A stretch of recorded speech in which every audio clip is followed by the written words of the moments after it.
साया।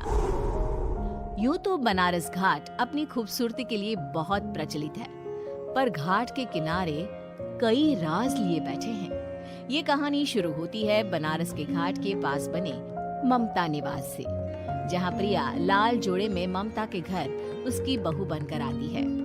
आओ आओ बहू, घर को अपने पैरों से पवित्र करो। ममता घर की दहलीज पार कर ही रही होती है कि अचानक एक बहुत गंदी सी बास पूरे घर में फैल जाती है।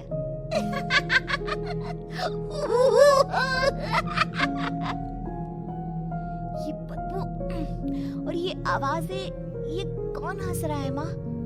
अब ये पड़ोसी ना हमारे थोड़े अलग से है। कहाँ हम शाकाहारी और ये मांस मच्छी खाने वाले। छोड़, तू ध्यान मत दे और गृह प्रवेश कर। और हाँ बहू, अपनी सास की एक बात हमेशा याद रखना, इन पड़ोसियों से तो कभी बात नहीं करेगी। अच्छे लोग नहीं है ये। अपनी सास की ये बात मानेगी ना बेटा? हाँ माँ, जो आपकी मर्जी, मैं उनसे बात नहीं करूंगी। अगले दिन प्रिया अपनी पहली रसोई बनाने रसोई घर में जाती है। ये छोटी बात तो नाक में जा रही है। एक काम करती हूँ, खिड़की खोल देती हूँ। प्रिया खिड़की खोलने जाती है। इतने जाले, लगता है इस खिड़की को कभी खोला ही नहीं गया। पर ऐसा क्यों? ओह, नॉन वेज की स्मेल आती होगी ना। 2 मिनट के लिए खोल लेती हूँ, फिर बंद कर दूंगी। प्रिया खिड़की खोलती है। खिड़की खोलते ही उसकी नजर सामने वाले घर की खिड़की पर पड़ती है, जहाँ एक लड़की खड़ी होती है। हाथों में मेहंदी, लाल रंग की साड़ी, बिल्कुल सजी धजी, मानो प्रिया की तरह ही वो भी नई नवेली बहू हो। वो प्रिया को देखकर मुस्कुराती है। हे भगवान, माँ ने तो इनसे बात करने को मना किया था।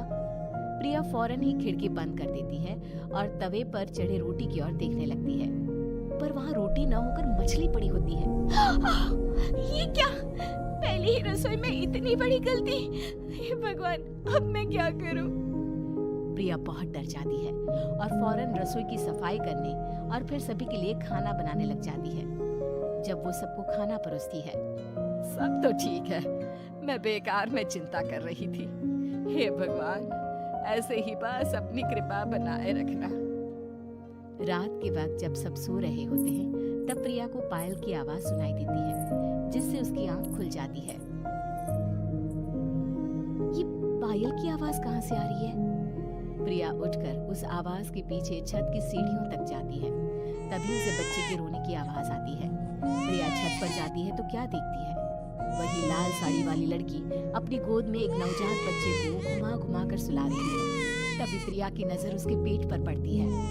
ओह गॉड, ये तो प्रेग्नेंट भी है। सुनिए, बच्चा सो नहीं रहा है क्या? मैं कुछ मदद करूं? नहीं नहीं, आपके घर वालों को अच्छा नहीं लगेगा, मैं संभाल लूंगी।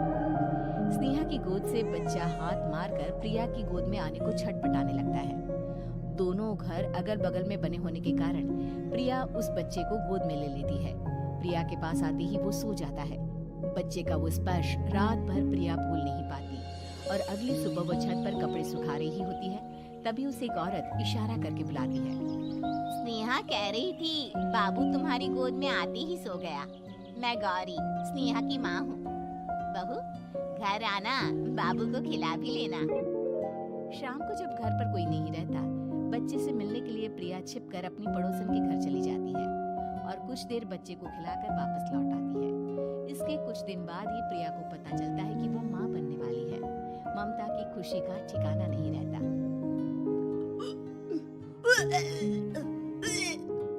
माँ जी, पता नहीं क्यों उल्टी आ रही है।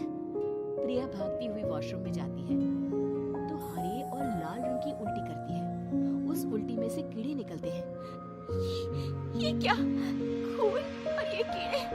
माँ! माँ! प्रिया की आवाज सुनकर ममता दौड़कर आती है, पर बेसिन में कुछ नहीं होता। प्रिया हक्की बक्की रह जाती है। ये सब क्या हो रहा है? प्रिया घबरा जाती है और अपने कमरे में जाकर सो जाती है। डर के कारण वो इतनी थक जाती है कि उसकी आंख लग जाती है। तब उसे ऐसा लगता है उसके पेट पर मानो कोई बैठा हुआ हो। कौन हो? प्रिया के पेट पर एक 5 महीने की बच्ची बैठी हुई थी, जो बुरी तरह जली हुई थी। माँ, तुम ही मुझे लाई ना अपने पेट में। मैं तुम्हारी माँ नहीं हूँ। कौन हो तुम? माँ, देखो मैं जल गई बुरी तरह से। 6 महीने पेट में रहने को भी मुझे नहीं मिला। सहला दो ना माँ। बचाओ, बचाओ, माँ। ममता दौड़कर कमरे में आती है। प्रिया की बातें सुनकर वो सब समझ जाती है। तू कहीं बगल वाले घर में तो नहीं जाकर आई ना बहू? मुझे माफ कर दो, मैं गई थी माँ।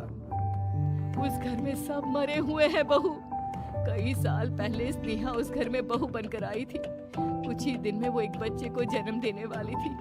पूरा घर बच्चे के आने की खुशी में खोया था कि एक दिन अचानक उस घर में आग लग गई। सब बुरी तरह जलकर मर गए। गौरी आज भी दादी बनने का इंतजार कर रही है और इसीलिए स्नेहा ने अपना अजन्मा बच्चा तुम्हारी कोख में डाल दिया। ममता ये कह रही होती है कि पीछे से उसके पैरों को एक बच्चा पकड़ लेता है। दादी, दादी। माँ, स्नेहा की गोद में यही बच्चा था। ये बच्चा कौन है फिर? तेरी मौत है। तेरी भी दादी।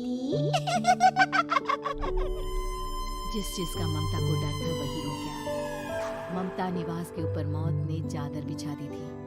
प्रिया का पेट ऐसे ही बढ़ जाता है मानो 9 महीने का हो। 2 हाथ उसके पेट से बाहर निकलते हैं। बहू, संतोष को फोन कर, किसी पंडित जी को बुला बहू। प्रिया का पति भागता हुआ घर आता है। ये तो होना ही था माँ।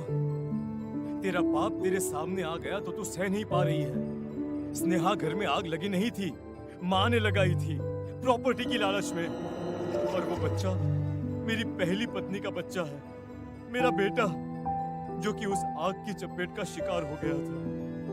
मैंने तुमसे ये सब माँ के कहने पर छुपाया था। मुझे माफ कर दो प्रिया। तुम अगर चाहो तो यहाँ से जा सकती हो। मैं तुम्हें किसी भी बंधन में रखना नहीं चाहता। मेरी शादी हुई है आपसे, मैं आपको छोड़ नहीं सकती।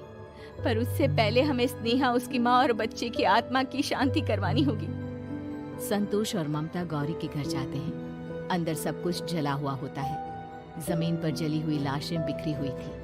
ममता रो रो कर अपनी करने की माफी गौरी से मांगती है। प्रिया स्नेहा के घर वालों का अंतिम संस्कार करवा देती है और ममता निवास फिर से आत्माओं के साए से मुक्त हो जाता है।